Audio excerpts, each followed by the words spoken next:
I'm Sal Abenanti, and I'm here on Kickstarter to ask for your support to produce my 115-page color graphic novel, The Hostage. Hostage is set in the streets of Rio de Janeiro, based on the plight of the street children that live in the favelas.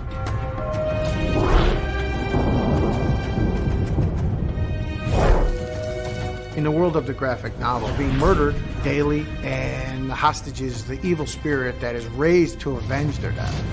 Origins go all the way back to the indigenous tribes of the Amazon as the spirits that protect children, especially murdered children. The level of death that these kids have to endure every day. They have nowhere to sleep. They have no place to eat. They have to survive off of begging.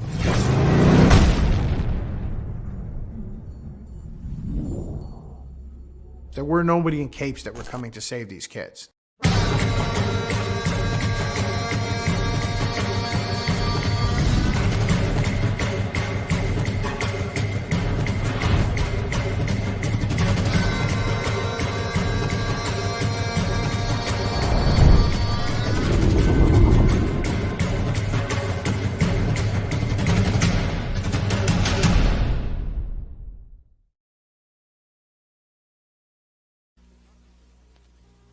Chico and the Man will not be presented this evening, and the Rockford Files will be seen 1 hour later than normal, so that we may bring you the following special program.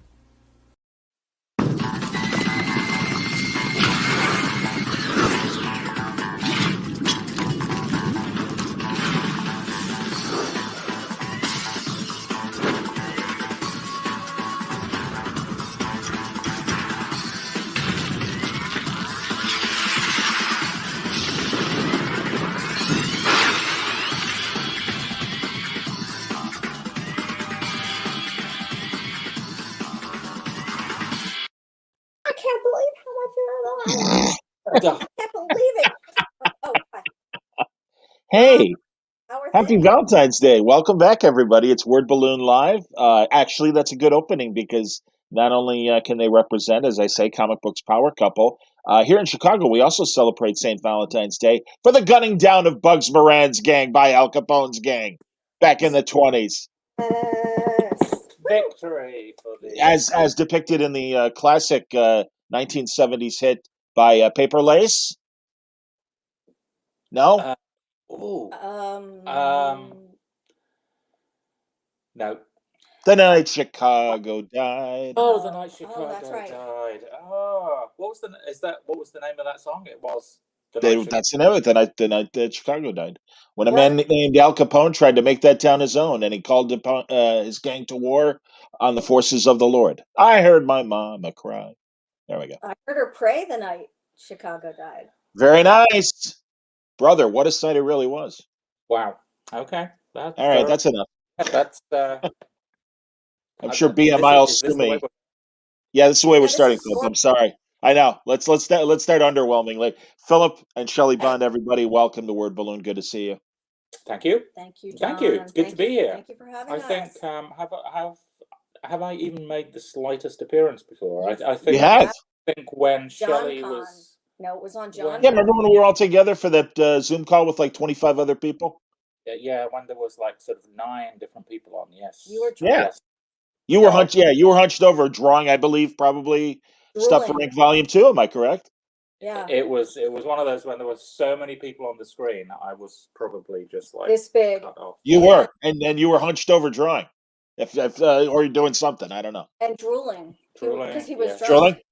Drooling? You were drooling. Drunk. That's all right. You're allowed. That's all right. It was a chill. What we were all hanging out. It was great. It What was was fun. the occasion? It was John Con. No, yeah, I mean, yeah, that's what the Benson sisters and Tom King called it, Phil. But I just am like, hey, it's San Diego. Unfortunately, we're not there. It was that same week, so I'm like, let's like do. It was the Bensons and Tom King are like, hey, because I was like, hey, let's just the 4 of us talk. And like, oh Yeah. no, let's get a bunch of people. And I'm like, Oh. all right. no, I do remember well. And the Yeah. cool people didn't show up, so you called us at the last minute, if I'm not Blame us. mistaken. That's right. Yes, But- exactly. I got the nerd squad in instead. No, it was fun. We did good. It was fun. We A lot of argued. interesting stuff. We learned Cecil Castellucci was traumatized by Cher. with Nightmare on Elm Street, if you remember. We sure did. I've heard that story only about 100 times, but sure. Have you really? Oh yeah, I've known Is Cecil. that like Cecil's like favorite cocktail story? That's good. Oh, it's one of them. Yeah. Yeah, great. definitely one of. Yeah. That's all right. I like it. That was outstanding. What are your you see, we're celebrating tonight. It's Valentine's Day. What are among your good cocktail stories that a word balloon crowd would appreciate? Cocktail stories. You know what I'm saying? I never remember the cocktail stories. You must have a couple of winners. No, I don't know. Is that Adam? All right, I'll start while you guys are thinking. Adam West beat me out for a beer commercial for Bud Light, How was that possible? and I know it was Chicago's a big hub for advertising, and my friend had the Bud Light account. No, I got to talk to my agent. Hold on, I'll be right back. I just, how could that happen? And I'm So sorry, I was wrong. You made a bad mistake. No, all the booze stories are too rude. I think they're like I just go back to all the UCAC years, the UK conventions, and sure, where we were brought in by Steve Dillon for one thing, so we were there until we were part of the Monday morning crowd. Oh yeah. Oh, right. The end of the convention, of course, being Sunday afternoon. Generally, you wouldn't leave the bar until Monday morning. And my credit card pretty much was the one that was always left at the bar. For 2 days later, it was the trembling credit card. I was always so afraid to see what happened to my credit card. But I was the British liaison for many years, so it was my part of my job responsibility to make sure these right. Brits were taken care of. So yeah, and boy, could they drink. Yeah, this was Vertigo, and was that your first gig or your first big gig at Vertigo, Shell, being the liaison?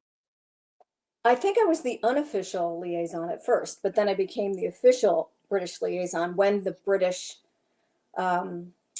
office closed down quite quickly because there wasn't a lot of working going on in that office, and there was a lot of partying. Philip wasn't a part of the office. He was just a freelancer at the time. It was they were the entertainment crew. They were AKA they blew it for the rest of us who actually wanted to go there and run it like a shop Business, yeah. Run it like an imprint. That sure. It should have been run like an indie record label imprint, and it could have been huge. We could have all been famous by now, John. I would have brought you over. You could have had your own special department of just podcasts and sports stories. Sure. I understand. Could have come over too. That's true. Very true. Oh, you did have you a Shaky Kane. Absolutely. Yeah, that would have been confusing. It would have been confusing. He is the first other than myself, Shaky, that I was aware of. It blew my mind. Well, before even Shakin' Stevens. Well, you're right about that. Yeah, but that was Shakin' as opposed to Shaky. So, I love Shakin' Stevens. Come on, cry just a little bit. Love that song. That's not on the quiz tonight, is it? No, it's not. No, it is not. There was I did notice a Shakin' Stevens song, but I decided, is he British? I assumed he was country. I believe he was Welsh.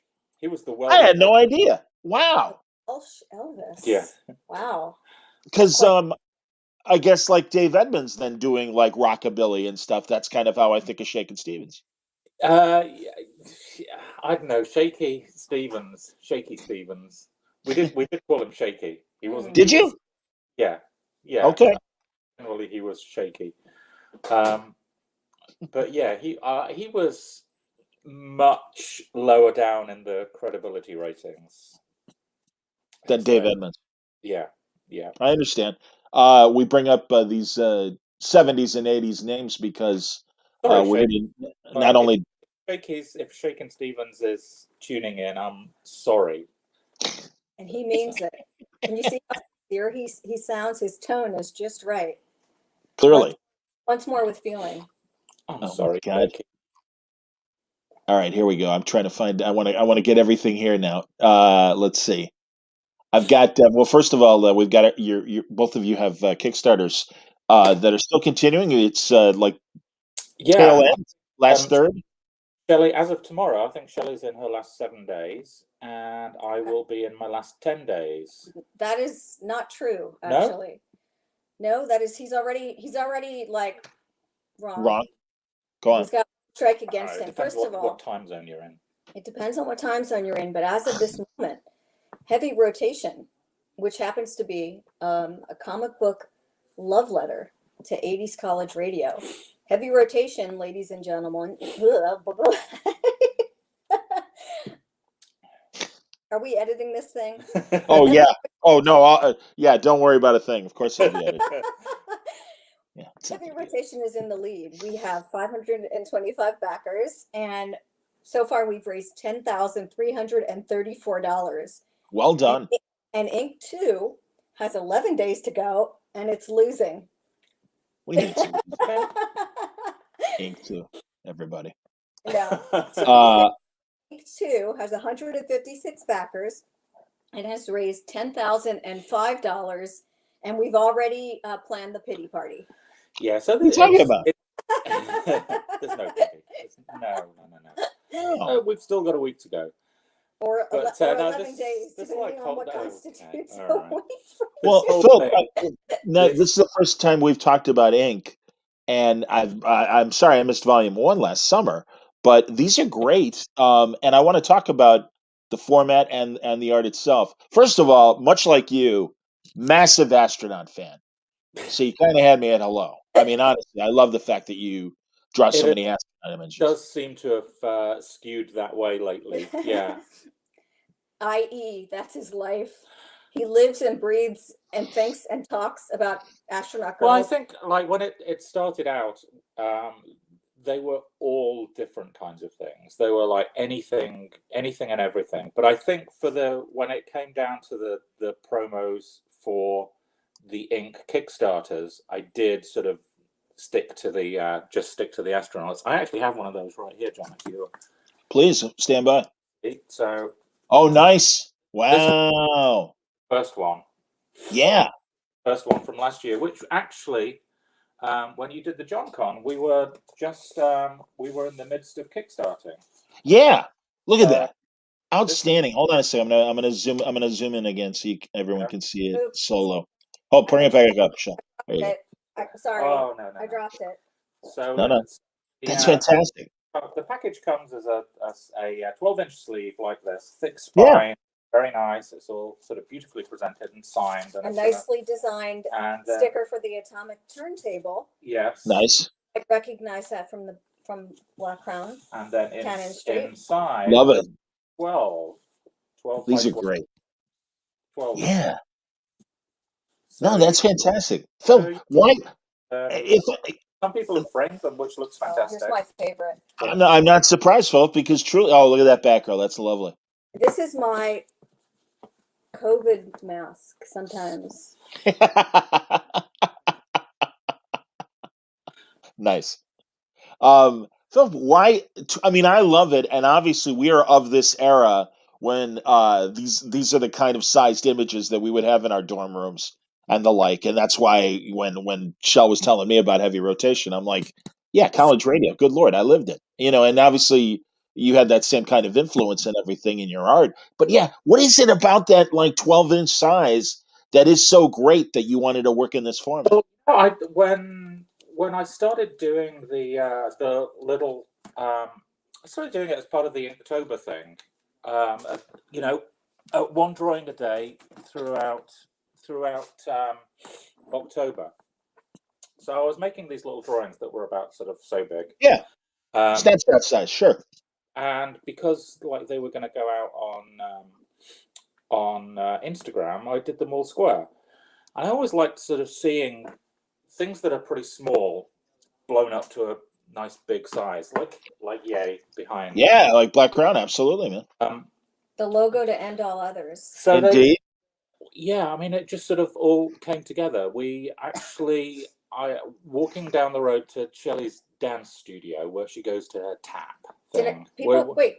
I tap? Yes, you tap. Yeah, I know. I tap? I'm sure I can find it and bring up the video if I need to. If we need blackmail, what are you talking about? My God, you did it yourself. Yeah. Well, Very no, cute. walking down there, we actually noticed there was there's a print plant there Cool. that specializes in record sleeves. So they're a record sleeve printer. Wow. Sort of Legit. like some Yeah. of these, like all these little bits sort of fell together, and I thought like, yeah, So we did some research, and started up a Kickstarter, did these first set. So there's 12 prints, and there are 12 by 12 inches. And if you like, you can get the little ink aggregation book, which is a 7-inch square. Was that aggravation or aggravation? Aggregation. Okay. I thought you were talking about me for a minute. The aggregation book, which collects like 40 or so, I think. Wow. There's 40 pages. So like this, I think there's 30. Also, I have that here as well. Of So course, 7-inch. There you go. And it's like the 45 size. about 35 of more of the drawings in here. So, because there are like literally hundreds of them by now. We've been doing this. I've been doing this since 2014. So there are literally sort of like 200 or 300 of these. That's great, man. And it's scored. That's how thick it is. Wait, hold on one second. What are you showing me with the binding? Help me out. Wanted to just show you how it's like scored and squared, even though it's saddle Oh. stitched. We try to go the extra mile for everything that we assemble and print ourselves. So we got. Well, see, it's not just astronauts. Just most. There you go. Yeah, Sure. they are. Yeah. It just seems to fall open on astronaut pages. There you go. There's some without astronauts. Was that just a random Star Trek crew member, or? Yeah, she's just random. She's your All right, favorite. I like it. She's. Yes. I think she's your favorite. I think Just- you must. yeah. Well, I do like the classic. I do like the classic uniforms. I will admit. Random science officer. So yeah. So basically, sort of everything just kind of fell into place with the Kickstarter. We just like budgeted it out, and it worked. And since that one was pretty successful, we for the first one, it says volume 1 on it. So we're sort of, there was always an intention to do more. Yeah. So the second volume is on its way now. And do you have a title for the second volume? It's called 12-inch Mixes #2. Nice. Okay. Excellent. Very good. Is the booklet called Aggravate this time? Or It's Aggregate? It's too? called Aggregation #2. Nice. How clever. Okay. You're not going to confuse too many people A whole bunch of new drawings, including many fan favorites that have been requested. of astronaut girls. Not all astronaut Or girls. some lady astronauts. They're not all astronauts. But they're all girls. They're not even all girls. People have asked me, where is he hiding these women? Are these his old girlfriends? Are they current girlfriends? And I'm just like, They all live in my head. I don't know. That's great, Philip. Excellent. It's all good. I also found a bunch of classic moments of Phil Bond art, and going back to Time Flies. You and Garth Ennis. Oh my Look at that. God. Oh, Is that better? Yeah, is that a cringe or is that a good? Oh God. it's like a bit of both, a little bit of both. That Great. was from 2000 AD. What year was that? Do you know? Offhand? 90s. I know that. Right? Amazing. 90s. Yeah, it was definitely early 90s. Looks to me Yeah.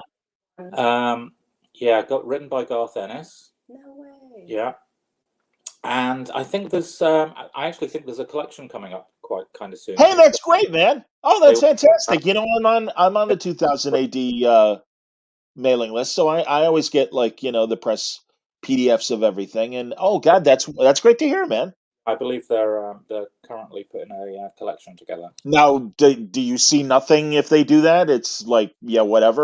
Or I mean, obviously, it's a nice advertisement for you, but I actually don't know. I don't know. okay, Hold on no a second. problem. Call me. I'll- Yeah, would you call the agent? Exactly. Make sure. Get Yeah. Swifty on the phone.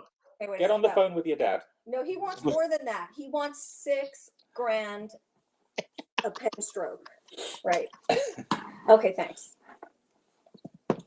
Excellent. I don't know, and Sorry. like sometimes This is like, what. No, so you're far the- in the, that you forget they were even there. So like if anything comes of it at all, it's a bonus. If anybody just likes it, it's a bonus. I hear you, man. But I don't think that stuff was all work for hire for 2000 AD in those days. I don't think there were any creator rights at all back then. You're looking at me as if I know, I'm would looking know. at you like you'd know, but I don't think so. I don't. Bummer.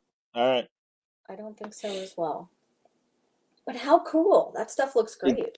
I think it looks fantastic, and yeah, it's Digging that out, that was some of my. That was some. It's amazing. Yeah, work, I mean, after the sort of the fanzine stuff that Jamie Hewlett and I did, and Alan Martin, in sort of 1990 or so, I think, when we were still in college. Is that pre-deadline, Philip, or is that pre-deadline? Pre-deadline. Go on. We were in college and did this, and then sort of like pretty much straight out of college started doing stuff in Deadline, and then through Deadline the 2000 AD stuff came along. So yeah, that was. And then so like Shell, I mean, Philip, you did stuff before you met Shell, right? For Vertigo, you had done covers and stuff before then. Oh, what you showed there was before I met Shelly, yeah. And I realize that, but I'm saying for when did you start doing stuff that we would have seen here in the States? I mean, obviously 2000 AD was coming over, but you know what I mean. I don't know. You tell me. When the 92. first stuff I did for Vertigo 92, or DC? I think. Yeah. I mean, I helped. What the Doom Patrol stuff? That might have been. That's right. Yes. And that was that before you joined? Yeah. And that was Tom Pyer, wasn't it? Yeah. Was the editor. I shared an office with Tom, so. Oh, I'm gonna have to ask Tom to talk about Philip on days and everything. Absolutely. I just had him on to talk about his Dragonfly Man stuff that he's doing over at Ahoy. Yeah, he picked up and he did a few covers with. He took Jamie Hewlett on for a few covers, and I think it was sort of through that I ended up doing just a couple of issues of interiors. But they were the most memorable of that time period, in my humble opinion. Maybe did some inking. Might have done a couple of covers. You as did. Well. I'm not sure. Yeah, I got to be honest. I have the single issues of those, and they're some of my favorite single issue comics. I know I've said this many times in your show, but I think Doom Patrol of that era, the Grant Morrison Doom Patrol, with Richard Case and the occasional fill-in of Philip, was. Did you call me a fill-in? A fill-in by Jamie and Philip and super Glenn. Fill-in. A super fill-in. That to me was comics masterclass, and it is still comics masterclass. And I agree. I was blown away. Like, I think Philip. It wasn't that good. It was great, and it was the sort of the more mod, trippy, surrealistic stories, which I thought really, it really made your art stand out. Thank you. You're welcome. I agree.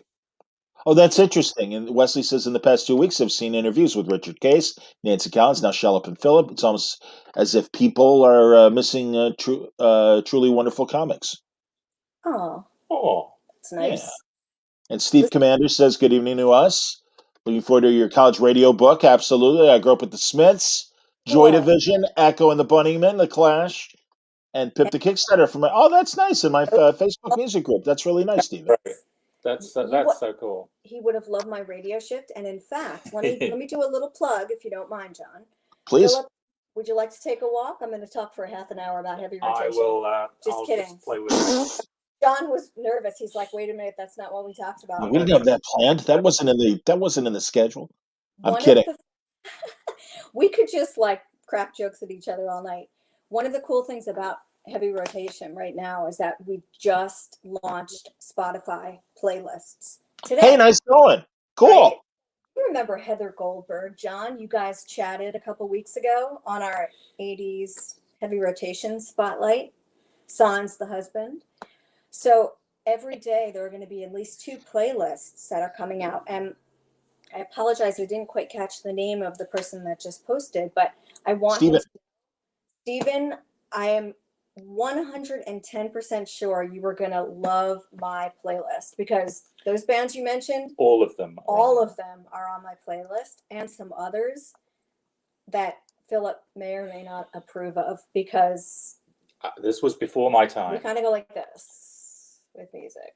I don't know. It's kind of like that. No, that's how Barbara, my roommate, and I, we were like, we were doing hand movements. But no, Philip and I, when we first got together, we were super excited because we were like, oh my God, we share so many of the same tastes. We have a lot of duplicate CDs and records. And that was 22 years ago. So we still occasionally interact musically. actually, Heather is watching. She might be the only other person I know that's watching tonight. She just chimed in and said that my playlists are epic. She says she knows she got the inside line, but she's also notorious for kissing butt. She's trying to get more pages in heavy rotation. So John, as she chimes in, feel free to tease her, because she's being extra nice to me, because she's hoping I'm going to hand over the book to her and let her write more pages. And I'm not sure at this point. She's talented. She also has a secret that I know that she's not admitting to. So we have this ongoing discussion about it. All right. Well, regardless, we had a great time reliving our 80s college days. And in fact, did you see? I put up the. I got to find it again now. The page from your story, Shelly, in terms of the worst shift that you could have on a winter night for college radio. It was the worst of shifts, and it was the best of shifts. I think I'm going to start my memoir out like that. That's a nice. Can I just say the art for my story is by Mark Stafford. And if you don't know Mark's artwork, shame on you. But I was you until last summer. Over the summer, I happened to see him post this incredible reimagining of John Holstrom's Ramones cover. Oh, fun. It blew my mind. And I've been accused of putting heavy rotation together just so I could hire him to draw me making out with Joe Strummer. Which, by the way, I was kidding. That's not in the book. I promise you that's not in the book.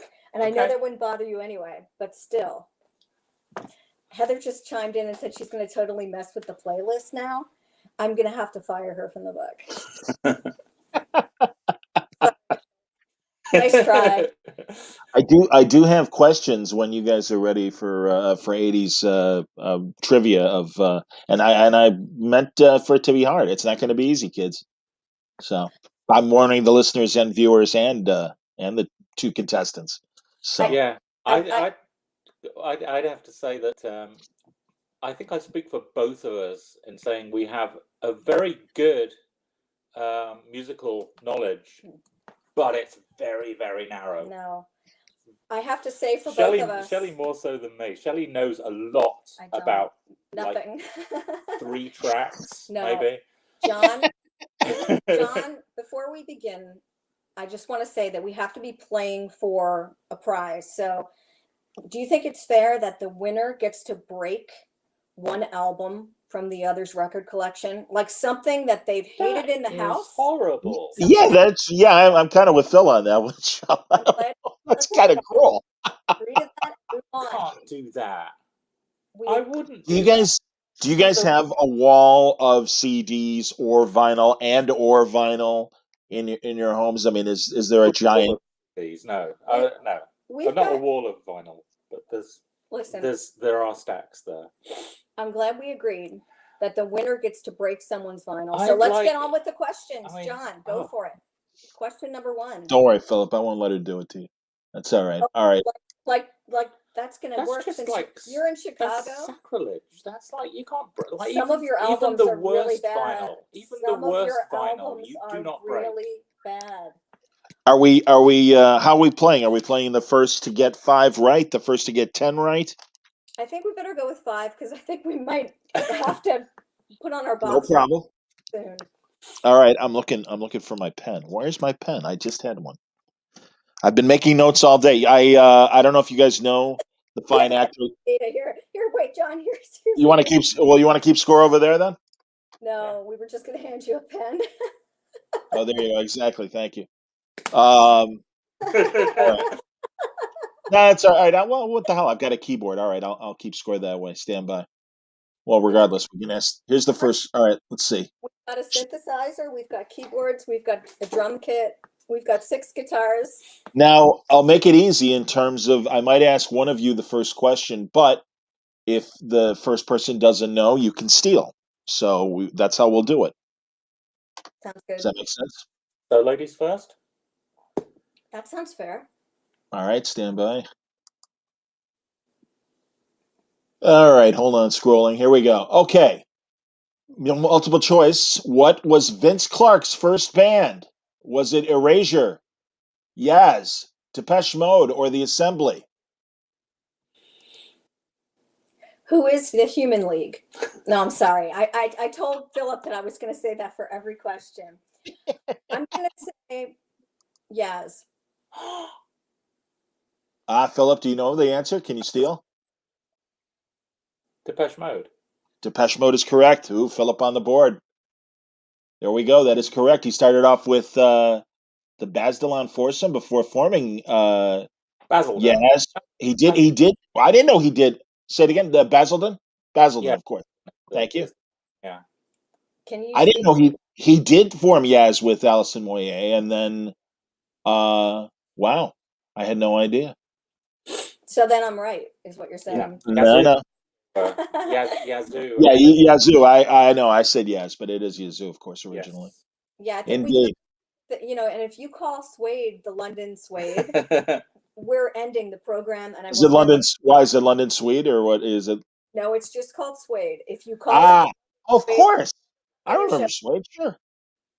Shame if you on me. call All right. David Bowie, I will also never come on No, your show. that's so funny. I just saw an old clip of Johnny Carson where he referred to him as David Bowie. And he was asking Angie Dickinson. He's like, did you see David Bowie at the LA Coliseum? And she's like, oh yes, he's great. And it's I believe both of you. Yeah, I swear to God, it was awesome. Yeah, he's wild. That's crazy stuff. Sure. All right. Here we go. Moving on. Philip, what was the Smiths' first entry into the UK top 40? Uh-oh. Is that a What? multiple choice or? I will in a second. Stand by. I'm just He's flipping got back and forth between questions and answers. top- Was it? I'm sorry. UK top 40. UK top 40. The Smiths' first entry was it? Heaven knows I'm miserable now. Was it Hand in Glove? This Charming Man, or what difference does it make? I think it must have been This Charming Man. That is correct. Philip out in front with 2. Man, boom shakalaka. I've told people who are watching, I'm going to let you have this one because your Kickstarter is failing miserably. So, Wow, that's harsh. Anyway. All right. Let's continue again. Indeed, 2-0. Which 80s band was first known as The Graduate? Was it Haircut 100, Depeche Mode, Tears for Fears, or Duran Duran, Shell? The Graduate. Wow. I'm going to say the Human League. Philip, chance to steal? No, I'm teasing. I'm gonna make an educated guess here. Can you say the choices again? Certainly. Stand by. I was told there'd be no spelling. Hold on one second. Haircut 100, Depeche Mode, Tears for Fears, Duran Duran. I'm gonna say Tears for Fears. Tears for Fears is correct. It is now 2-1. Well done. Well played, Shell. Very good. All right. We're moving on. I like this. See, I knew there'd be a horse race here. Got a phone open. She's Googling the answers. No, I'm not. All right, here we go. When some members of the Human League, so unfortunately you can't answer this that way, split, Philip, what was the new band called? Was it ABC, OMD, Visage, or Visage or Visage? Visage, and It wasn't Bizarre. It was or Heaven 17. That was Heaven 17. Heaven 17 is correct. Ooh. You're 2-1. so far in my wheelhouse right now. You are sort of like he's never gonna leave. sitting on my lap. I understand. I'm a big Heaven 17 fan. Penthouse and Pavement and Let Me Go, classics. Yes, That yeah. sounds like greatest hits. Well, I know. Is this too poppy? I thought I was doing pretty good asking reasonably deep questions. Shelly's sort of excusing herself for a second because Yeah, I know. Where'd she go? she thinks she has a little nosebleed. I'm in the middle of a nosebleed. Oh, I'm in the middle of a nosebleed. I can we feel could it. we could we could pause. She's off Yeah. camera holding her nose. Yeah. Poor thing. I know. Oh, I'm so sorry, Shell. I can only imagine. I understand. It's a dry climate, and I was laughing so hard. My husband makes me laugh all the time, and now it just causes my nose to bleed. I But understand. yeah. Well, here we can take an interlude because you get this commanding lead. Go ahead, Philip. What were you going to say? I was just going to say, on the subject of Heaven 17, if there was one record that I was allowed to break of Shelley's, she was she pulled out. She very proudly pulled out this Heaven 17 album It was that like I'd the never one. seen It before. was the one. It was some bizarre compilation album It that was I'd the never only- seen. Listen, you have to understand, John, and I know you'll agree with me. There were certain albums at the radio station that were just classic, and they might have been greatest hits. For instance, Echo and the Bunnymen, Songs to Live and Sing. They were greatest hits, but the station couldn't afford all the records. So we were just grateful sometimes to have the compilation so we could play Fair enough. some of those great tracks. So when I showed Philip, he said, quote, "What abomination is this?" Are you sure? I'm positive. I don't forget things, except when they concern Yazoo. And clearly, I would not. And I'm embarrassed and sorry I'm having a nosebleed in the middle of this like bloodthirsty competition. You got overexcited. I Didn't you? did. But continue, man. John. We Oh, can. all right. Oh, yeah, well, I mean, she can answer off camera if she wants. It's all right. I mean, then the audio audience is going to be like, we don't care. We can still hear her. I'm a poor loser. I'll show them my bloody tissue. No. Oh, poor thing. All right, hold on. Let's see. I'm like kind of. I'm. Bless you. I'm cherry picking various questions. Okay, Mystery King is Beer, it- we're the talent. Oh, it is Shell's turn. Oh, So go ahead. stand by 1 second. You can still think. Here we go. Question about the Style Council. Ironic. Well, I actually have either a jam question or a Style Council question. Let's do the Style Council one. What was I'll the take- Style Council's first single? Was it Speak Like a Child, Long Yes. Hot Summer, Money Go Yes. Round, or Solid Bond in Your Heart? John, that would be Speak Like a Child for 2 more tissues for my nosebleed, please. That is correct. Indeed. It is 3-2. Indeed. Indeed it is. Well done. I don't know why I always think of it being later, but yeah, I guess it was the first one. Yeah. Oh no, there was nothing like it. Not that I Speak was. Like a Child. Yeah. Was the first. It was the first. Yeah. Philip, have you watched that Style Council documentary with Shaw? I watched it. No, Oh. no. Is that? Can we talk It's about them? Oh my it's goodness. exceptional. Oh, and then Shell's back. Very good. Okay, excuse me. I had the quiz up. I couldn't see it. Um, I'll let you know. Thank you. no, it's great. Honestly, it's so. I really was blown away, and I forgot how much I mean, Shell and I know because we bonded over Paul Weller, but I forgot how much I really love, particularly his Style Council years. And I'm a big Jan fan. The orchestration, right? Everything. I should watch it. It Yeah. does sound interesting. I like that sort of the whole like Don't the lie. no really like Don't the lie. his Don't lie. You've asked me for no years about. no I have not. You used to tell me. This is it. Okay, this is the truth. Philip would say to me, "Don't mention your love for the Style Council to your British freelancers because they will dump you. They will like Really? Yeah, they will like I don't believe I they ever said will intentionally miss your deadlines. They will think you're lame because he was just not as cool as you think he was. I know he is. I know that. Is that honestly, Phil? No, honestly, this is like when I talk to Rod Rice from Brazil and I demand news about Pele and Susha because he would know being a native. So as a native, was Paul Weller not cool? He was. It was No, beyond he was. cool. He was at the time. Yeah, I was all really no. tongue-in-cheek. I've never said that the was- Style Council weren't cool. No, I respect sort of like the stuff Weller was doing at the time with the sort of like the his politics and everything. He was like organizing the Red Wedge Yes, tour. And there's stuff everything. about that. Yeah, Yeah, I'm sure. And how about yeah, all D- that's in there. Yeah, yeah. Yeah. I think DC Lee was such an integral part of TSC. She had really such style and what a commanding voice. I mean, she I could agree. build nobody's business. They were a Oh, really yeah. band. Hmm. Is there Well, another that was question about the- no. There was there is the and here, I'll Philip. It is your turn, but and again, it's 3-1. Let's see. The jam question. Stand by. Oh no. Well, this ought to be good.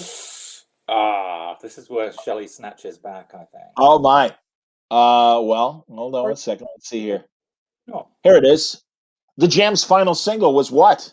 Absolute Beginners, The Bitterest Pill, Beat Surrender, or A Town Called Malice. I believe it was The Bitterest Pill. I'm sorry, it was Beat Ooh. I didn't give her a chance to steal. I wanted to answer that one, and I know this. Can I tell you why I know this? Go ahead. I know. Go ahead. It's because I have ears, okay? I used to end a lot of my radio shifts with Beat Surrender. And in fact, if you look at my Twitter profile, it says, succumbing to the Beat Surrender since 1982. Take that, Bond. You know something. I accidentally announced it, so I will give Miss Bond the Ms. Bond To be honest, because I know, and also I mean I just knowing that she's like the Wellerite and everything that she Well- Now would have had. 44. no, it means it's like It's 3-3, I believe. It is 3-3. Okay, John, seriously, I know you feel bad and you feel like you're giving one to me because you started to say the answer, She but would can have I be known honest that. with you? I'm I the know you- person, I made a Beat Surrender shirt. Did I not make a Beat Surrender shirt? Seriously, like you don't have to prove your Paul Weller cred to me. I know how much you're Paul Weller It's cred. my motto, okay? Yeah. I'm hip. I understand. I'm succumbing to the Beat Surrender right now. Yeah, whatever that means. I want that point. I was just so bummed because I literally didn't start listening to the Jam until like Town Called Malice, and I was such a fan. And really, man, was so Bitterest Pill. My God, what a sad, beautiful song. And then and Beat Surrender, and it's like, oh wait, what do you mean they're done? Aw, and that's why I was so happy that when the Style Council came out, I'm like, oh, all right, it's Paul Weller, cool. Well, you were was wrong. the Bitterest Pill like a double A side? So what was with John, let's move on to the next question before we get Too Wellery. serious question? To What was inside on the other baseball. side of it? Precious, wasn't it? What yes, was Precious. If we Yes. get baseball, all of a sudden Shaky's going to start talking about Yeah. sports. And So we I don't thought- want to go there. I thought that was a double A side. I thought It it was the was. last single. All right. But I My, think it's, someone had asked if there. I think someone else had a question about whether we could talk about other music. I don't know if you want to scroll back, John, but I think we all have right, like hold on. we're Because watching I'm back on the quiz. Stand by. Sorry, I One have of- to keep switching screens. one of There we go. the other people that are asking questions. Unlike how I Sure. was when I was a college DJ, Yeah. I would ask people to call me on the listener line, and I would either not pick up the phone or I wouldn't play their songs. Only because the requests were really pretty terrible. I'm only kidding. Haha. Oh, that's funny. Dave Enrique wants the B-sides to Beat Surrender. Oh. Let me think. That All I right. don't know. Educated guess, perhaps. I'll look that up. I will look it up as well. The Beat Surrender extended version. You know what? Beat I think- Surrender. I think- You know what? I have the 12-inch upstairs, and I want to say it was either Shopping or Stoned Out of My Mind. Do either of those? Shopping is correct. Thank you. Wow. That's Well done. another point for the lady in pink. I think that validates the one you got there. So absolutely. My next question is stand by. Whose question Go is ahead. the next? It's yours, Philip. Me. Mike Score was the lead singer for which band? Echo What- and the Bunnymen. I'm Couldn't sorry? Couldn't hear the name. What was the start? What? Mike Score Oh, Mike yeah. Score. Was the lead singer for which of these bands? Echo and the Bunnymen, No. Teardrop Explodes, Wah, or Flock of Seagulls? Flock of It was Seagulls. Flock of Seagulls. It was Flock of Seagulls, indeed. But it was By a- my question, wasn't By a it? process No, it's of- Philip's question. No, it wasn't. Oh, It was- God. I thought it was my question. No, I'm sorry. I don't think that Philip you- should be you didn't help. disqualified. You didn't help. I was giving him the answer. Let's Hey, see here. all I'm going to say is that you don't, when you hear Echo and the Bunnymen and you know, if you mess that one up, you really weren't alive in the 80s. That's all I'm going to say. Oh, Dave says that beyond shopping, the other B-sides were "Move On Up," "War," and "Stoned Out of My Mind." I didn't I know think that. I did mention the last one, right? Stoned Out of My Mind. I believe you did. Yes. So, Thank you. all right. Both covers. Thank you very much. Move On Up and War. Are they the cover versions? Yeah, is that the Edwin Starr War? I don't know. Probably. What is it good for? No. Yes. I moved over here from Facebook. Oh, yeah, he was watching on Facebook, and now he's watching on YouTube. Thank you so much, Stephen. Thank you, Steve. Absolutely. All right, let's see. I wonder It is 4-3, by the way. And Shell, it's time for your question. Let's see I'm here. sorry, nosebleed is putting me off tonight. I understand. Off my game. So we like a final question. Are we? I don't know. No. It's 4-3, but she could get this right. We'll see. Shell, Morrissey's first solo effort was called "Every Day Is Like Sunday," "Suede Head," "Last of the Famous International Playboys," or "The More That You Ignore Me." Suede Head. Stand by. Is it Suede Head? Hold on. Where the hell are they? So I think that's right. This is like this was the ultimate Smith's kid. Yeah, Suede Head is correct. Yes. Good guess. Oh, okay. Thank you. It's 4-4. Okay. All right. Is this the tiebreaker then? It could be, and we'll see who answers first. And who breaks the album? Indeed. Shaking. He's so nervous. He's like shaking. All right, hold on. I'm shaking. All right.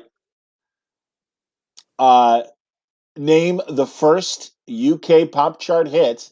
Oh, actually, yeah, it debuted. Which band debuted at the top of the UK pop chart hit? Excuse me. I'm going to start it again. Which band debuted at the top of the UK pop charts in 1981 with their song "Stand and Deliver"? Oh, come on. Adam and the Ants. There you go. Well, yeah, all right. It is Adam and the Ants. That's like, okay. All right. Well, you hear. We can make it. We can keep Wait going. a second, John. That was almost unfair. Yeah, that Is that too easy? Like, Too easy. John, that was All so right. easy. That was a All right. I lobbed one. I was trying to help Phil. I'm All right. kidding. good actually. All right. Let's see here. Hold on. What kind of quiz is this? Yeah, Oh, right? I got one. It's like a pub quiz. No, I got it right. But You got it right.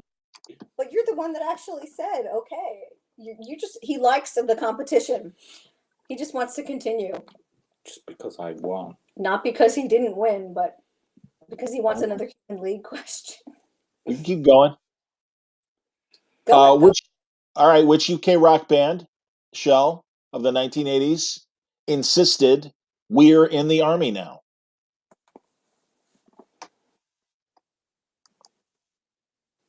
Is this a multiple choice or am I just supposed to answer? I can. I think multiple choice. You should just stick with the program. It's been working. Sorry, I know. Sorry. No, I'm going to say Gang of Four. So Nah. No, it wasn't Gang of Four. It's Stand By. Ugh, Stand By. I gotta find it. There it is. It was I can't find the list now. I apologize. I had the questions and the answers. I've got only the answer portion. question. It never existed. No, it was Status Quo that did. Rock bands, not so good. Not so big on the rock Wow. bands. Okay. Um, And I'm okay with not knowing that. If he breaks my Gang of Four records, it's I would over not. between us, John. I understand. I don't I blame you. would. Yeah. Meaning between you and me. I'm hip. I know. I know what you mean.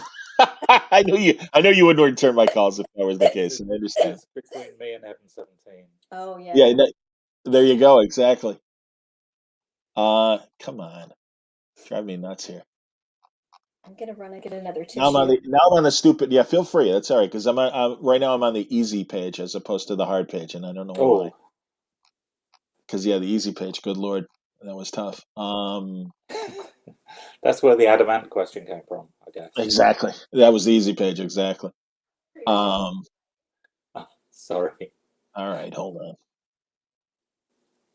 I know this is very interesting for everyone listening. It's like, come on, John, get up, get off the pod for God's sake. Oh, What Jesus. found? Here, while we're waiting, Phil, is she back? She's back. Yeah, No, she's back. Oh, She's back with an album that she's she's gonna gonna break that.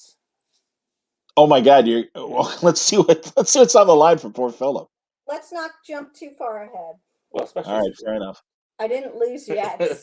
No, I think John's question was really unfair. Look what she's gonna break. Oh, I can't see. Hold on. I can't compete with this guy. Now I want to see. Let's see.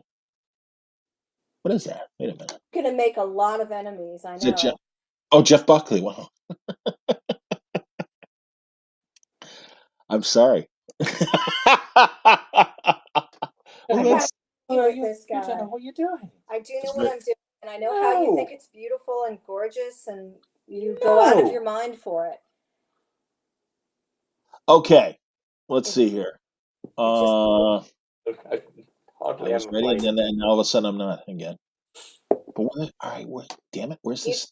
Win? What's that? Oh, you just said I won. Sorry. Here we go. Okay. Graham McPherson, leader of Madness, was better known as. Whose question is that? And it's multiple choice, right?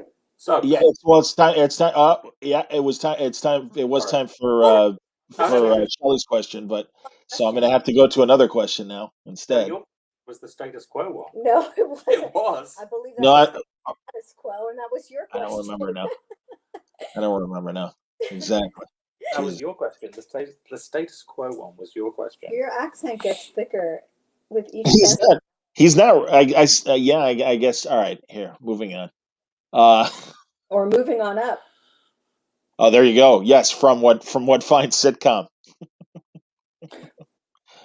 I was thinking about the cover version by the Style Council, to be honest. But there you go. I was thinking of the Jeffersons myself. I know. Yeesh. I think we all are drinking too much Diet Coke tonight. There you go. Exactly. Jesus. What band had the best-selling single by a British band? So, what band had the best-selling single of the year by a British outfit in 1980?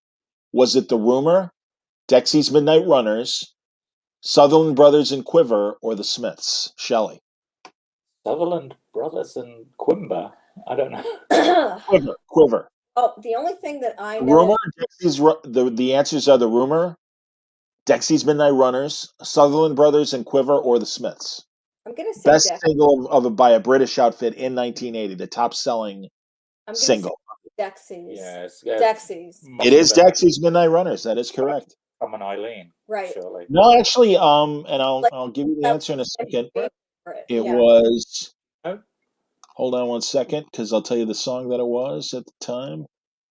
Where the hell is it? I win. Wow. Hold on. I do believe I win, Mr. No, Barnes. I don't think so. Believe I win. It was their song Gino. Yeah. Which was their tribute to soul singer Gino Washington. Yeah. Dexy's Come On Eileen was later.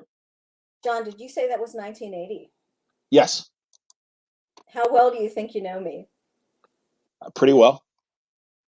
What was the event that happened musically in 1980 that changed the course of my life? 1980 music event. Because I was going to say the US Festival, but that was like 83 or 82. No. No. How about you, Philip? Well, it's East Coast. So yeah, 1980 East Coast music event. I don't know. I don't think it actually did change your. I didn't discover it in 1980. Well, then how did it change your life in 1980? Because when I discovered it, I didn't need to hear anything else by any other band if I had to take it to a desert island. Okay. I don't know. Tell us. All of a sudden, the tables turn. John wants to know. John wants to win the competition. Well, I'm curious. It's hardly like sort of like what was Adamant's greatest single. Yeah, I don't know. Well, no, John, this one is like, what is John. my favorite album in 1980? Right. I don't know. What? John, I think, is there a listener who wants to just take a wild guess? And we'll come back to them, okay? I'm a little. If anyone watching or listening wants to chime in, this now is the time. John, I've talked about it. I've talked about it almost as many times as you told me the Brian Ferry story. And it's not a Shelly John show without the Brian Ferry story. That's true. You forgot. Well, we'll save for later. It's not to confuse. When I say save it for later, I'm not talking about. Not to confuse Philip. Not to confuse any other listeners. Exactly. I think we're beyond that right now. Yeah. I don't know. Shall flip over the cards. What was your? Was it a Bowie thing? Was it Bowie? It was not. I don't know. Moving on. Dave guesses two-tone. No, not even close. Thank you. Thanks for the guess. Heather Goldberg should be chiming in unless she really. She's off watching. She gave up on us. I'm sure. I have no doubt. I have no doubt. Well, I think we should just have one more question and let these people go back to their pleasant Valentine's Day festivity. You're killing me here. All right, stand by. I'm looking for a good one here.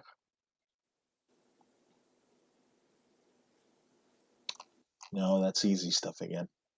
Yeah, no, none of the easy stuff. He's really nervous about this album. He just took his pocket knife out. Like, wow, that's just cruel. I'm looking for something. I hate it. I don't appreciate it like you do. You don't know it. How do you know I don't know it? Jesus, I'm driving me nuts here. John. Yeah, I know. I'm sorry. I'm trying to find a decent question, and I'm finding the lame ones. A Bowie question or a Clash question. Those are easy, right? For you. Exactly. Not necessarily. I'm not a big Clash fan. Come on. Oh my God. I'm like totally in the crap like questions now. No. Oh, go on. Just throw one at us. Yeah. Stevie Nicks wrote Fleetwood Mac's Sarah after an affair ended badly with what member of the band? It's a good Valentine's Day question. Philip is whispering in my ear and he's saying, Sarah. Lindsey Buckingham. There's a clue in the question. Lindsey Buckingham. No, I'm sorry. It is not Lindsey Buckingham. It was Mick Fleetwood. And I could have given Philip a chance to steal. I got to be honest. I got that answer wrong. That's what I'm saying, man. I got all the lame ones here. I ran out of good British questions. What about what is Philip's favorite Human League song? What is your favorite Human League song, Philip? Oh, I don't think I have one. Yeah, he doesn't have favorites, John. I don't do this favorites. Is part of his problem. He doesn't do favorites. I like Louise. I think Louise is my favorite Human League song. Yeah? I think mine is Being Boiled. I know it's a bit obvious, but it's so good. It's not that obvious. It's good. I don't think it's obvious at all. I kind of like The Mirror Man, too. Sure. Classic. Absolutely. Yeah, absolutely. See, that's where I wasn't sure if I should be asking like really hardcore UK or the stuff that came over on MTV and stuff. So I didn't know how mainstream your 80s love was, Shell. like ABC, like when the Man Trap movie, when they show, remember it was like a 15-minute movie of basically the Poison Arrow story. Oh yeah, that was amazing. Yeah, see, like that was really cool. Yeah. But I could also see like, a hardcore new wave person going, "Oh yeah, that was so lame," or what, too mainstream, too mainstream. Give me deeper than that. But I loved that. I loved all that stuff. Oh yeah, that stuff Yeah. was great. So Spandau Ballet, I'll admit I like Spandau Ballet. So basically, Philip won, is what you're trying to tell me. You're breaking it to me gently. So my Jeff Buckley album is safe. So Jeff Buckley is safe, and goodbye to the pavement. Goodbye, Heaven 17. No, I'm Greatest not. hit. I can't. You No, would I not. can't. Yeah. You see, he's a good guy. Exactly. He's not going to do that to you. Come on. That's just like, All right, what's like surprise? even There's the word. no. He just has the satisfaction of women. Isn't that enough? Did you just say he's seeing other women, John? What were you No, saying? I said he has the satisfaction of winning. Isn't that enough? I, I thought you said he's seeing all those astronauts. He's seeing other women. Isn't that enough?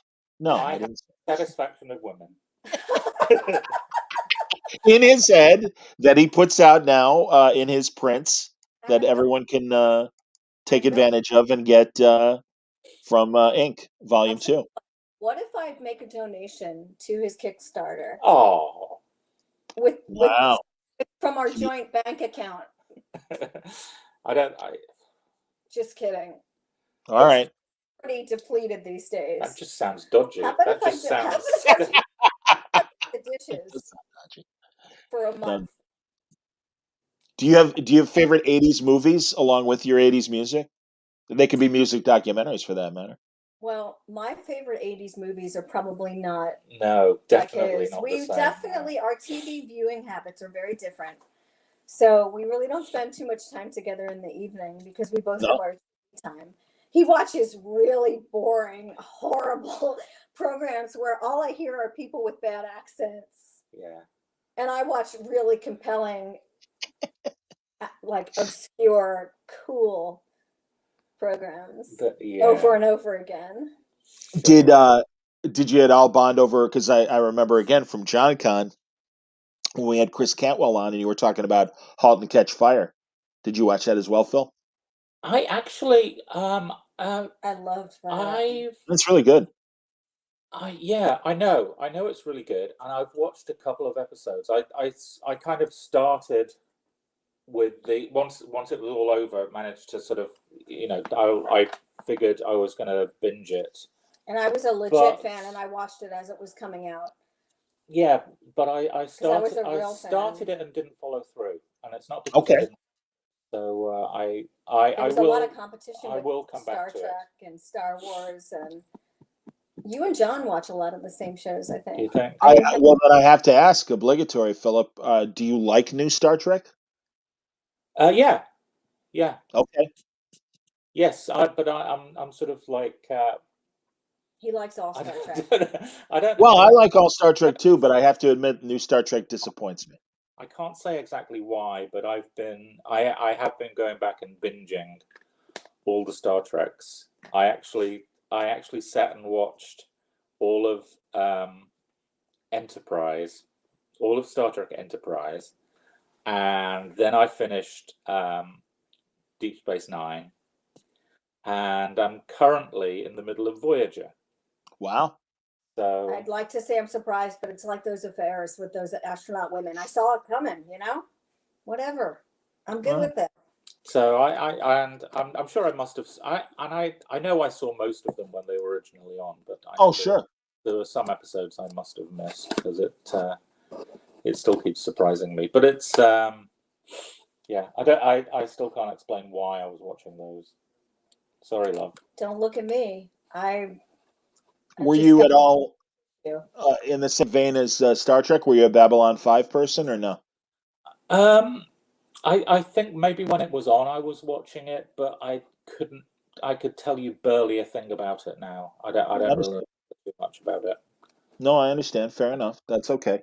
You a big fan, John, of Babylon 5? Is that a favorite? Well, it grew on me. It did grow on me. I wasn't initially, but I think when Bruce Boxleitner came on, I liked it better, and then went back and watched the first season again, and now I appreciate it. I mean, it's kind of like 70s Doctor Who where you have to make allowances and it's not, the stories are good if the visuals aren't as good as the stories. So Mm. there you go. I mean, that's how I felt about Doctor Who for the longest time prior Yeah, to it coming back in the 2000s when it did. yeah, What are you yeah. going No, to do? I know. Like I read someone said something about Doctor Who that was It seemed very familiar. Was that like watching Doctor Who Bless was you. like watching Doctor Who is like supporting a football team. It's Mm. like even when they're doing terribly, you've still got to support them. Mm. You Yeah. still shirt and Mm. you. Although I watch new Star Trek and am frustrated by it, and I have to admit that I really fell off with Doctor Who, and it bums me out because I really loved Doctor Who for the longest time, and I am so for. Shame on me. The actor's name is escaping me right now, but I'm all for a woman Doctor Who. It's cool. The writing sucks. The writing sucks. It's not her fault, but the Mm. writing is really, I think, a big letdown. And they have too many companions. When you have Mm. three people, and they finally fixed that this coming season, as evidenced by the New Year's Eve or the New Year's Day special. But that said, it's like when you have three companions, that minimizes the time with the doctor, especially when you have them all doing different things. And it's Yeah, like, hey, I want to be into the doctor, and you're not giving me the opportunity to do that. And Like it's like, sounds like the problem with a lot of comic book sounds like they need a companies, good editor. right? huh, yeah, You know, just too many characters on screen, too many characters talking at the same time, right? Too much dialogue on the page, too many word balloons. Great analogy, Philip. I didn't think of it. Somebody else. Is that well, me? but still, It was I'm kidding. it was his definitely. Doctor Who analogy. I understand. Yeah, no, it was. I agreed with it. Are Analogy you again. watching Philip, with your love of astronauts and especially female astronauts? Have you watched that Apple show For All Mankind? No, I haven't. No, I haven't seen that. We don't get that. I'd like to see that, but if anyone at Apple wants to set us up with a subscription, Oh, that'd be no, great. no. I understand. I It's I it's really good. It's really I, really good. I had been enjoying The Expanse. That was great when because that's just finished now for another season. But that Yes. was with a great female cast, like a whole bunch Agreed. of female characters. Yeah, that's why I feel bad when I say that I've dropped Doctor Who, and Yeah, it's like really I don't want to misconstrue because I'm cool with a female lead. I like you mentioned Voyager. I loved Voyager, but yeah, I have to say that Discovery disappoints me as well, and it's not Sunita Martin Green's fault. I mean, it's these again I just think it's the writing isn't what it, I mean, God, even like it's so funny. I mentioned I didn't say it. I was going to tell you guys earlier, and especially now you're a Star Trek fan. I just interviewed Lawrence Luckinbill, who played Sybok in Star oh, Trek Five, because he has a comic book. He just did an original graphic novel about Teddy Roosevelt, oh and really? and it's It's really really good. It's it's like a really whole bunch of Yeah, different. that's like crazy, bizarre. Who published that book? they're called Dark Reckoning. It's the Okay. same name as or Dead Reckoning. Dead Reckoning. I Yeah, was gonna yeah. say it's the same name as the Humphrey Bogart, Elizabeth Scott noir that I love. It's Dead Reckoning. And yeah, I know. Like I get this PR email from them. Would you like to talk to Lawrence Luckinbill? By the way, he'd be happy to talk about being Sybok in Star Trek Five. And I'm like, well, I'm like, and I really am like, as you guys know, I have to like something to talk about. If I mean, I don't do critiques, but I also don't shill. So Yeah. honestly, that's why on everybody that's on Word Balloon, I really like what they're doing. That's why we're talking about it. That said, it's a really good graphic novel and it's really amazing. And it's about Teddy Roosevelt giving a speech about his life, but in the back of his head, he's worried about his youngest son, who was a World War One pilot, and trying to live up to the name. Mm. And sadly, if you know the Ken Burns documentary, Quentin was the youngest son that died first, and he died from a dogfight in World War One, and was killed. His plane crashed and everything. And Every it's time, just that time there's I something would have. about American Yeah, history, Philip looks at me like I'm the authority and gives me that look like, this is why I don't know that, because I'm English. Yeah. I know everything you want me to know I'm about the looking for Human that League look of and Adam recognition. Ants. Well, yeah, no, this is small American. I mean, I didn't know about it until I watched the Ken Burns documentary. But Mr. Luckenbill was happy that I knew the story and everything. And yeah, no, the book's great. The book is amazing. And then yeah, we went on for about a half hour about Star Trek V, which was fun. But Shell, do you know early '70s movie Boys in the Band, which is like really one of the first gay Yeah. stories to really get in your face and everything. He was in the original Broadway cast, and he's in the movie. Wow. And he's Very- married to television royalty, Lucy Arnaz, daughter of Desi Arnaz and Lucille Ball. Okay. Very cool. Yeah, he's a cool dude. He's a really, but I mention it because you're a Star Trek person, and he was Yeah. sci-fi. What Awesome. happened in Star Trek V? That's with Spock's brother, his half brother. Refill? I'm just Oh, I know. I'm driving Shell out of the picture here, with this story. But yeah, he was Spock's half The brother. original Star Trek movies. I'm familiar with them enough to know to have seen them, but as far as sort of knowing which one was Star Trek V, I don't know. That Which was one was?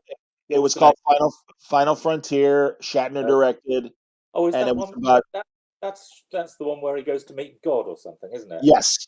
Ah, Why does Right. God need a starship? Absolutely, I'll look at that. Very nice. Was that open today? very expensive champers, it says. I like it. I Indeed. actually brought that for you, John, just to thank you Oh, so much for always supporting our projects. This was a special bottle of champagne that I actually concocted for when my Bitter Root team, Sanford Green, Chuck Brown, David Walker, colorist extraordinaire Sophie Dodgson, and our new letterer Haas, when they won this summer, when they won the Eisner. when Actually, they answer, sure. Clayton Cowles is the letterer who was with us when they won the Eisner. But while we're talking about it, John, Yes. I never cracked this open because frankly I was afraid to, because I it's know- very expensive. It's a very expensive bottle of champagne. No one here really drinks it.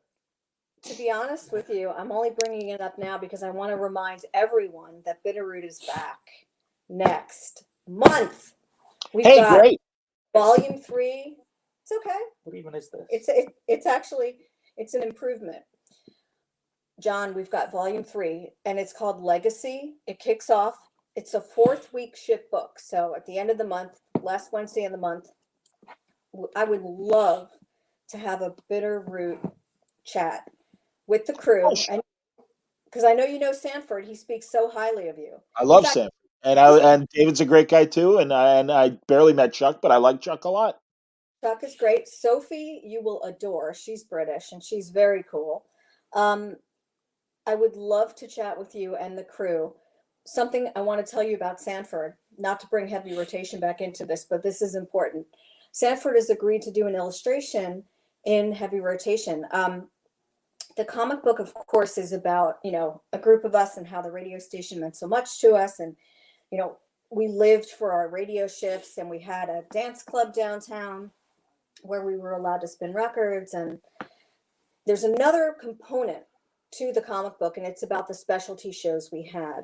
And one of them was called City Rhythms, and it was all about like what was going on in the big cities. We were Ithaca, New York is like upstate New York, and it was 5 hours from New York City. So we were so lucky to have a group of guys that actually like were really into hip hop and dub and ska, rockabilly.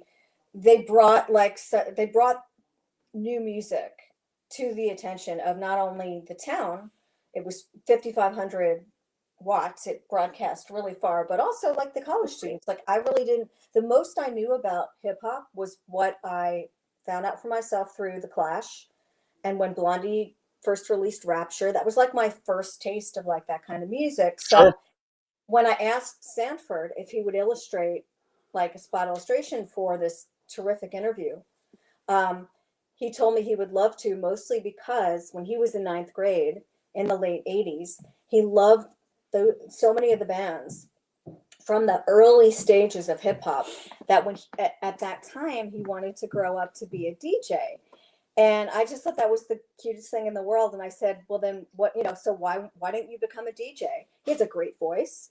And he Oh said, yeah. well, he said, I wanted to be a DJ until I saw Spike Lee and direct Rob Liefeld in a Levi's commercial. And that's when everything changed. And that's when I wanted to be a comic book artist. So I thought, Wow.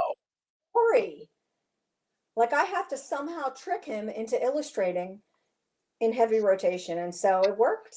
So if he's watching now, Sanford, the check's in the mail and you still owe me a spot illustration, but thank you. Thank you. And I'm going to also bring this bottle to the next chat we have about bitter root. Still unopened. Still unopened, and it's going to be better. Yeah, it'll be I'm happy. Expensive champers. It gets better with age. Yep. Just like us. Very nice. And another great artist that you kind of knew some help for heavy rotation. We talked about it before. Yes. Mike Aldrin, and then there's Mike's Bowie. Absolutely. And so we've reached that, right? So everyone, as it says there, every $8 backer will get a 5x7 art print of Michael Allred's image of Bowie. Yep, and you too. I'm gonna save one for you. Oh, thanks, buddy. Oh, Thank actually, you. back to the book, so you're getting one anyway. You know what? You're just gonna get the one. I was thinking that I forgot you backed the book. I'm gonna send you some other special extras just because. Oh, thanks, buddy. Because you're John, and you're my favorite interviewer and Trivial Pursuit. It's a small group, but I am her favorite, so I got that going for me. Small group, but you're the team favorite. We're gonna get all the ink stuff as well. Who when we did it didn't we do the Bitterroot panel for Baltimore? Who interviewed you again? I actually interviewed the group. Excuse me. Yes. Okay, fine. Shame on me. Because when you pulled out the bottle of champagne, I remember, didn't you have it as a prop for that conversation as well? Yeah. It's back. Oh, that's good. That's okay. I'm cheap. I'm not a drinker, John. Not cheap. This is very expensive champers. John. Yeah, I believe her. I don't know believe if her. you know this about me, but I might look and act like a drinker, but I'm not a drinker. I'm a Diet Coke kind of person. That's my vice. But Shell, that's so funny because I'm a Coke Zero person. Oh, so is he. No wonder he I won. say that boy, Phil. Yeah, there you go. Yeah, and there is a difference. There is a difference. I'm bummed when I can't find Coke Zero and it's like get Diet Coke and I'm like, no, there's a difference. It tastes different. Yeah, there's a huge difference. What about? Do you like the Pepsi equivalent? What is that called? No. Pepsi One? Is it? Yeah. Is it? That is one of them. And yeah, no, I'm not a Pepsi fan. I at the end of I mean, and yeah, cola is. I mean, I used to like Royal Crown. Oh yeah, love that. But I gotta say the one that I miss the most, and I really managed to stay away from pop for a very, very long time, is the one thing about Weight Watchers that stuck with me. When I'm really thirsty, it has to be water, or it doesn't quench my thirst. But I would allow myself to have one Coke a month for the longest time, and I think I trained myself off of sugared drinks for so long that I tried a Coke Zero for the second or third time, and I'm like, oh, now I like it. Now it's kind of like the Impossible Whopper and stuff with me, where I'm like, I've trained myself not to need the sugar for the Coke taste, but I like Coke Zero. I'm not a Diet Coke person. Fascinating, I know. Duly noted. No, this stuff's going to come in handy when we have a trivia. Yep. We're going to have a trivia competition about soda. God, honestly, I do have Baby Boomer Trivial Pursuit. And I think I told you one time when we were talking off the air. We're than you. We're not boomers. What's that? We're not. No, boomers. I know, but it's. I mean, they call it baby boomers, but it's really like. I'm calling our Generation MTV. I'm sticking to it. I know because they put us with Generation X, and I'm like, no, I'm older than Generation X. I believe. You are. We're younger than Generation you. X. Yeah, but you're not. Come on. You're in the team picture. Come on. You guys are younger, but not that much. X, but I'd like to change that just for my friends and acquaintances. We're going to just call us Generation MTV. but I think people that are born around the era that we're born and the people that were born in the late 70s, it's like, no, I'm sorry, there's a difference. Yeah. Yeah. And they're Huge. Gen X, they're considered Gen X, and I'm like, yeah, I can see, because they didn't know what to do with us for the longest time, and I think they would Well, put us in a weird I think they drank too much Pepsi Light. And Tab. And Mr. tab, What about tab, Mr. Hey, come on. Mr. Pibb. Oh, we'll have to talk about Mr. Pibb. You had some strange characters, Yeah, right? what were the British soda equivalents, Philip? You Uh, had some strange sodas back in the well, day. mostly similar, but Or you're not allowed to drink soda in your house. yeah, I do. You have Fresca here, don't you? Yeah, we have Yeah. Fresca. Fresca, sure, bro. Yeah, The only they one make that great like really Fresca. sort of like jumps out is Iron Brew, of course. Iron Brew, was that a cola? What was that? But no, it's a Scottish. That's like purely Scottish drink. It's Sounds vile. Was it alcohol or was it a soda pop? Like it's it puts hair. It it's a, sounds like it puts hair on your it's face. it's a soft drink. It's kind of fruity, I guess. All Kind of- right, Not kind like of like was it like a 7-Up, like a lemon lime? No, it's well. I mean, I'm gonna say it was more orangey, but that might be just because the can was orange. it Okay. sounded like it was like the taste of steak and ale pie. It was it was called Was it like a fruit punch kind of taste? brew, Tasted like a steak and ale and pie. That's hilarious. and the cell line was it's made from girders. Oh God, Iron Brew made from girders. Fantastic. really does. Excellent. Strong. It probably had like glucose or something in it. Like I wonder. Oh, that's so fun. Next time I talk to Mark Miller, I got to find out more about Iron Brew. oh, makes he'll you- I'm sure he'll tell you all about Iron Brew. And, Tell him that you heard it. It makes you grow hair on your palms. Yeah. nice, charming. There we go. Of course. Well, and of course, mentioning Scots, there's of course Grant Morrison, and this lovely combination. There's an oldie but a goodie. Yeah. Yeah, that was. That's I good. love that one. That's one of my favorites of Phillips. I think. Yeah. Actually, they're all my favorites. I fell in love with his art in 1992. At first, Two Patrol? his art. Yeah. In '82, when you 92. saw Time Flies. No, 82. I think. 92. Yeah. Did I say 82? I don't know. I meant 92. When you saw what? When I saw was I your doing then? Shade the Changing Man. Oh, really? You did a fill-in with Gwen. Yeah. I fell over and I said, I'm gonna marry that guy one day. Yeah. And I was talking about Shade. I wasn't talking about Nice. How long did you guys date before you got together? God, no. What was that? I said, how long did you guys date before you made it official? Not long. Well, we had worked together for many, many years. We Yeah. I would not. Yeah. you know, we didn't meet in 92. We talked on the phone a few times, but we really grew close when we were working on The Invisibles. I always Sure. blamed Glenn for our marriage because I know I told the story on some of your other shows, but I was basically told that like Grant wanted Philip to illustrate the entire volume 3, or at least a substantial part of the arc, long before I was the editor. And I knew very well that Philip was my favorite artist and I thought was the greatest artist.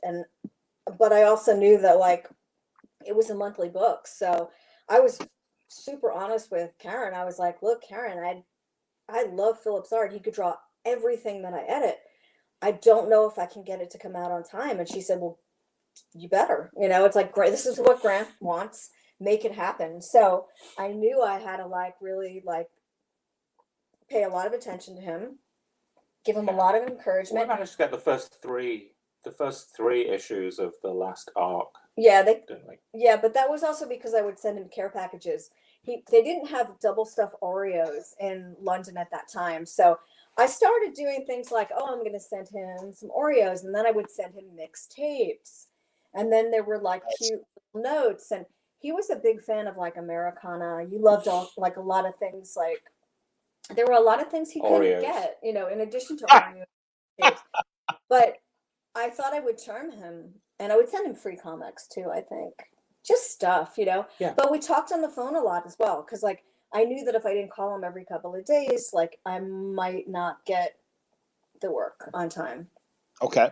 And we had a lot of fun talking. And then, we just kind of fell in love fast Aw. and hung out at a convention. And I was supposed to go to Berlin, and I never went to Berlin. I hung out with him in London instead. A week later, I called him and said, "You've never been to New York City. You want to come hang out on my couch?" Wink, wink. And I was shocked. He said yes. And then he never left. Well, yeah, pretty much. Yeah, it wasn't like I never left, because you can't. But yeah, we sort of like bounced back and forth For about about 5 or 6 months. And realized that we couldn't afford to just have a long distance relationship. Also, we were 33. We knew what we didn't want out of a partner. We both had relationships that, like, were just crap, or at least I did. Boy, I had a lot of. I always say on Valentine's Day and on my anniversary, I always thank the losers and cowards and jerks who dumped me so I could spend my life with this guy. So I'm a positive person, I call it like I see it. And so I said that today, and I say that on our anniversary, and I mean it, because I think we were both at the right age to know what we didn't want. And we took a chance. We knew we couldn't afford to keep dating long distance because the plane tickets. And we also were crazy about each other. We pretty much said, look, we should just get married, because so what? We're in our 30s. I didn't have any ex-husbands. He might have had a few prior marriages that didn't work. Not one. I know his parents, when I was introduced to his parents, they didn't know he had a girlfriend. I will stand by that. That's not a true story. It's a very story. My mother she didn't know how she was going to throw a wedding together in like 6 months, but she did a fantastic job. Yeah, well. My parents were shocked I found someone that would put up with me. And how many years ago was that? 20. We'll be celebrating our 21st anniversary this year. Lovely. That's fantastic. We got married in Disco 2000. Yeah. What month are you guys? May. Yep. May. Lovely. That's great. May. Yep. And I like it. The pandemic, it's made it even more fun to hang out together and to have. That's great to hear. But I've had a blast. It has been fun. We've been pretty productive. We've been sort of doing all our own things. We've like turned the house into a complete warehouse. There are boxes and prove it. Just lift up a couple of boxes here. I have no doubt, but there you go. Sure. Mailing. No, I understand. Mailing tubes. Sure. Yeah. Yeah, but that's. So it's great. We do everything ourselves. Sticker packs. We design stickers and record sleeves and. Yeah, and everything's sort of made by hand and local, and it's been really cool. And we print our own postage. .com, exactly. I understand. We curse all the other businesses that are supplying us with software that would be, pretty commonplace in 1996, which was a great year for music, by the way. Was 96 a good year for music? Why? Tell me. Yeah. Yeah? I couldn't name a thing. Are you kidding? Yeah, I'm with Philip on that one as well. Yeah, I'm sorry. We're in the best place in the world to be alive. Yeah. 96. Come on. Okay. Think about it, Suede. Not the London Suede, like John. kind of the just Suede. The like towards the end of the Britpop years. Come on. Shed 7. Yeah. Philip introduced me to Shed 7 because he was trying to wean me off Oasis. Because there's a rumor that I was obsessed with Oasis, but only their first 2 albums. It was getting a bit much.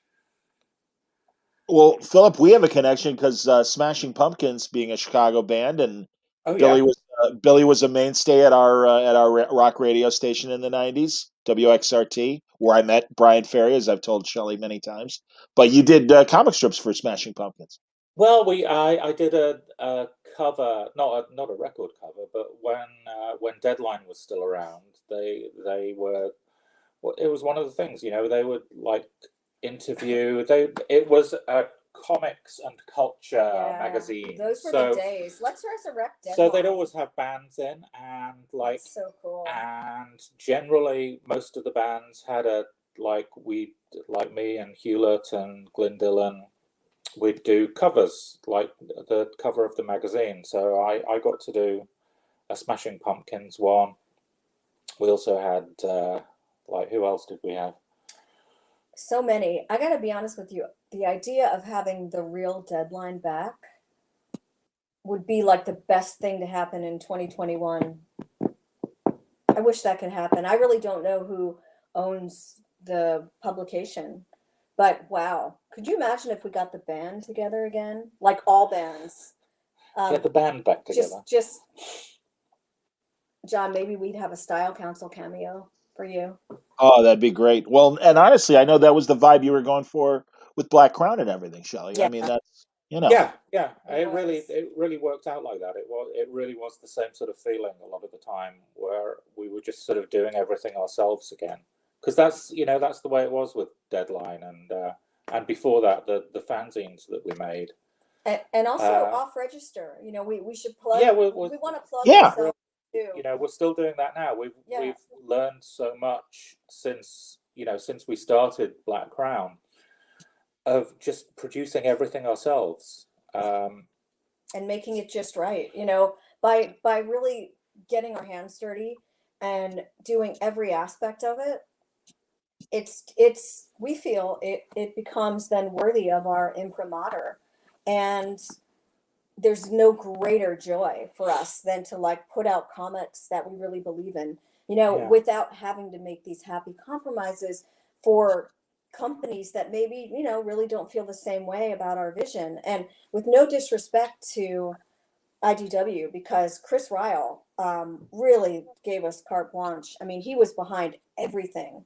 200%. Yeah. But the bummer about that was just that we didn't have the sales force. We didn't have that sales and marketing muscle. So, everything we did, we stand by. We love those books. There were 10 trades, that we love to bits. But with offregister.press, it's truly our own, and so we're pounding the pavement as much as we did for Black Crown. Yeah, but we've got some really good stuff coming up. We do. Probably. That's awesome. We were talking today to one of our amazing writers, Philip's working on this new project that's set in the Brit Pop years. Fun. That is going to be a ball. You're going to love it. And I think you and the writer could go head to head on trivia. Because this guy's interesting. He's a brainiac too, just like you. He knows a lot about a lot. Nerd. I understand. Yeah. I'm calling myself out. It's all right, man. No, and I'm really glad you guys are doing that, because truly, I've told Shell this a million times, Philip, and I feel the same way about your work as well. And I'm glad you guys are kind of putting it all together now. No, you guys are really interesting people, and I appreciate your tastes and the projects that you've both worked on. And yeah, you've learned these steps of how to do it yourself. And I'm glad your Kickstarters are getting recognition, and hopefully every step is a further step to evolve and grow and make something happen. You can't complain. You're doing everything you want to do. You're sort of doing everything yourself, and sort of this is the perfect time to be doing that. Sort of concentrate on yourself, concentrate on making yourself happy. Yeah. Do what you want to do. Yeah. If you don't need anybody else, then yeah, I still feel like it's great. Sort of personal projects. Absolutely, man. It's been a long time. I mean, really since we started Black Crown, I've been drawing sort of every day again, and just that's awesome. My evil plan is working. So if nothing else, I've got a lot of drawings. Well, that's honestly, this is why I'm glad we're talking and finally talking about ink, and really, like I said, I'm of that generation. I don't have children like you guys, and then can't see if the further generations were the same way about, putting album flats on your dorm room wall and stuff. And that was kind of, that first feeling of your tastes. I mean, it started obviously with high school posters, and I'm sure all of us and even the current generations go through that as well. But yeah, I don't know. I really, especially those college radio years, they were big for me. I mean, and that's why I gravitate towards heavy rotation as well. So it's fun to talk about all the off register stuff right now and put it Thank you. all together and remind people. So do you have a website where it's all at off register? I mean, do you have offregister.com or We have it's offregister.press. .press? And he found the dot press. I think I came up with the off register, and he came up with the dot press. So it's definitely a his and hers operation. I'm Which putting that up so people can find it. And he did the logo design. But I must say that what I'm enjoying so much on my projects is really doing design and assembly. I love I can't every spell. aspect of it. I love editing and curating as well. I'm still wielding the red pen like nobody's business. All But right. really, lettering, art directing, designing, wow, just it's the greatest thrill. And choosing the spot varnish, the fifth color neon ink, paper stock. We love every aspect of it. If you see it in our book, we care a lot about it. I mean, the stickers that we put in our loop bags and the pins, like we don't just randomly toss things together like some companies do. Like everything's art directed. Everything is, we really care about whether there's a gloss or a matte finish on a sticker, and whether you can really use the postcard, whether the printing is sound and solid, whether it's rich black or, whatever kind of opacity we're looking for. So we hope it's quality, because we won't put our name on something we don't believe in. I hear you. And here I'm looking for the lobby card you made with minutes to spare on us talking. And everything, That but was there all, it is. that was all, Philip. Oh, thanks, Phil. That's great, man. No, and I Yeah, love that it's that '80s pink that was yeah. on all the flyers back in the day, the band flyers and stuff. It was I'm It's wearing. for Valentine's It's Day. For Valentine's. Valentine's Day, of course. I'm wearing. But can I just show Didn't off put my? hearts on it. He didn't put hearts. He's not really super girly like that. But I'm gonna show off my gift from Philip, an original Bowie Ziggy Stardust necklace, which I think I showed off at the beginning of the program, but I've had a little too much Diet Coke. So I just wanted to thank Philip for being an incredible Valentine and Aw. a good loser. Because if I'm not mistaken, I won tonight's trivia. I think you're mistaken. I think I am. Yeah. Too much Diet Coke, I guess. Okay. Yeah, that's all right. That's all right. You piled up extra points for the nosebleed. You got a Well, Purple Heart. You got a listen, Purple Heart for your injury. we're breaking hearts and not records tonight. But I understand. thank you again, John, for all of your support for Oh everything. no, hey, seriously, always fun talking to you guys. You know that, and we're gonna do another trivia contest before your campaign is over. Shell, is that the plan? Yes, in fact, next week, I believe, my college roommate Barbara Baker, who I know you met, who was Yes, fantastic on our last podcast, with she's Heather. she's actually going to go up against Glenn Rauscher, who was really one of the big wigs at the radio station. He always had not only a specialty show, he was a big prog rock fan. He had a specialty show called The Musical Box, but he was also a drive time DJ, and he was sometimes the station manager or the music director. So you're going to find him to be a very interesting guy to chat with. And he's going to go one-on-one with Barbara, and my money's on Barbara because she is badass and she was the best college roommate ever.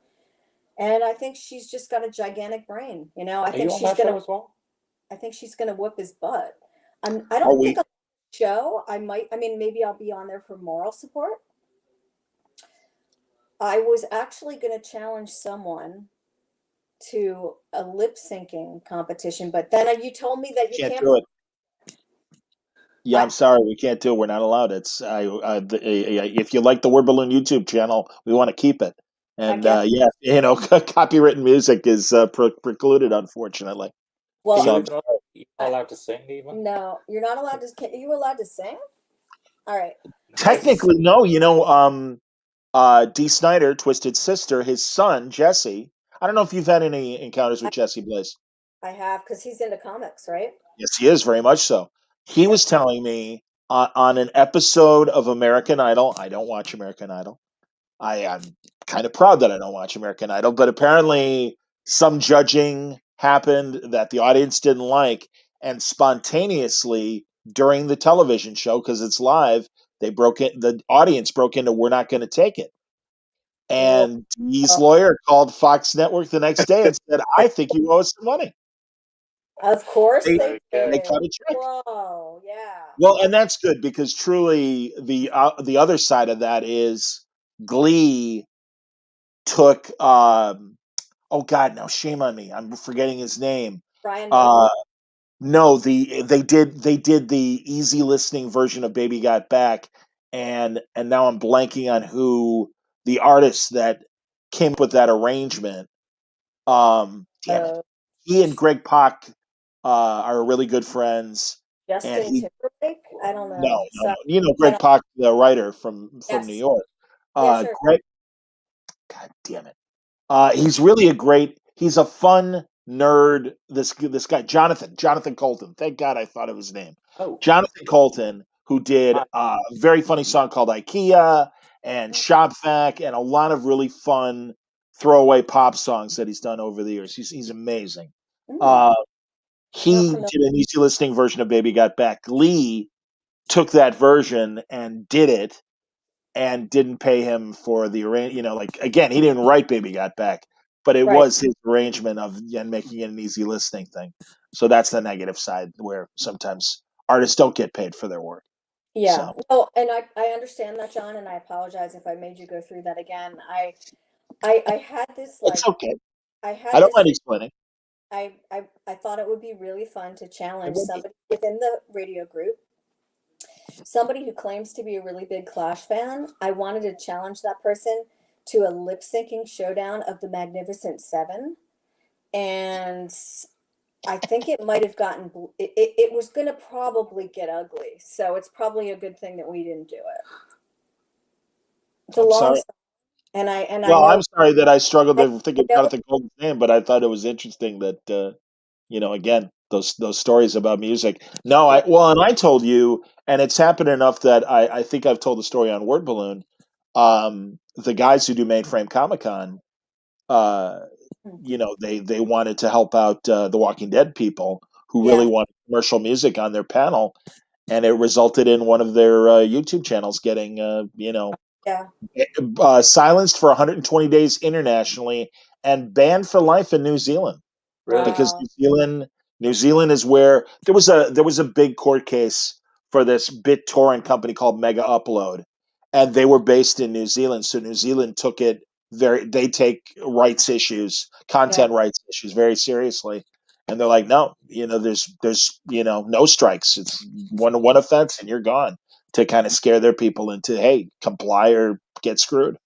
Yeah. So we comply, and but I'm what are you glad gonna do? this, this I show is this show is so good. If next time you say no fake expensive champagne is allowed to be on your camera, I will definitely take the logo off. Yeah, because this now is did I tell you about these albums something. that I've been buying lately? Oh wow, I love. See, that's great album design, right?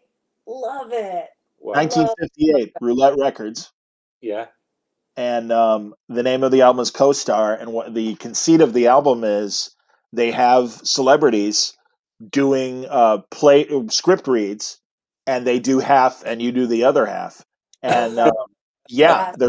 they're two people plays, and so Cesar Romero on this album, there's among the scenes he does, there's a safe cracking gangster scene, and you and Cesar Romero are cracking a safe. Oh, George Raft, the poor man's Humphrey Bogart, did a couple scenes from They Drive by Night. I'm trying to think of. I got Fernando Lamas. I have Pearl Bailey and Paulette Goddard as far as actresses. But yeah. they made 15 albums, and I've bought 7 so far. Oh, cool. And you get wow. to be the co-star. That's amazing. Yeah. I would cracking a safe. I can hear you like, Can that be Well, done on? Sean, I was going to say we might need to do comic celebrity co-star, and we might have yeah, to, because on. these albums were made to do performances. So, Yeah, and they don't have copyright music in them, so there's a little more leeway. that's amazing. I love that. So cool. So get ready. You'll be co-starring with Fernando Lamas or perhaps George Raft or Pearl You know, Bailey. I don't know if they could handle someone like me. I tend to tease a lot. I don't know if egos can take it. I mean, Philip's had a lot of practice putting up with me for 22 years, but I don't know. I'll get back to you on that. I understand. Well, there are days left in both campaigns. Yes. Go to their. Yep. Did I write this correctly? I want to make sure that I got it right. Going to be We will double check. Is it off OFF registered press Register.press, you'll see that there's a lot of information on our site. We have info about the competition, about the his and hers Kickstarters, but also we have lots of history about us, what we've done in comics, and we have a website too where we're going to be selling things. We did like a whole series of stickers and patches, and John, of course, you know about our books, Hey Amateur, The Magnifique, a lot of Philip's stuff. We're going to really look into packaging and doing some really cool new things.